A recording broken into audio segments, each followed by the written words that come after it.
একাধিক দাবিতে সরব হলেন West Bengal medical and sales representative ইউনিয়নের কর্মকর্তারা। মঙ্গলবার এই সংগঠনের পক্ষ থেকে রায়গঞ্জে জেলার জয়েন্ট লেবার কমিশনারের কাছে ডেপুটেশন পেশ করা হয়। পাশাপাশি জেলা শাসকের মাধ্যমে কেন্দ্রীয় শ্রম মন্ত্রকের কাছেও পাঠানো হয় ডেপুটেশন।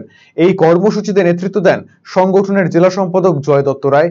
তিনি জানান, মূলত বিধিবদ্ধ কাজের নিয়মাবলী চালুর দাবিতে এই ডেপুটেশন। এর পাশাপাশি সেলস প্রমোশন এমপ্লয়িজ অ্যাক্ট চালু, জাতীয় শ্রম কোড বাতিল সহ একাধিক দাবি জানানো হয়েছে।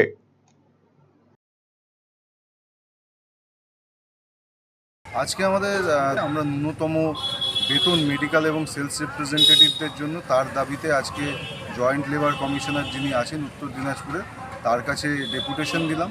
পাশাপাশি কেন্দ্রীয় শ্রমমন্ত্রীর কাছেও আমরা ডেপুটেশন দিচ্ছি ডিএমের মাধ্যমে, যে আমাদের জন্য একটা বিধিবদ্ধ কাজের নিয়মাবলী চালু করা দরকার। কেন আমাদের কোনো কাজের নিয়মাবলী এই মুহূর্তে নেই, ফলে আমাদের কাজে অনেক সমস্যা হচ্ছে আর কি। কয় দফা দাবিতে আপনারা দেবেন?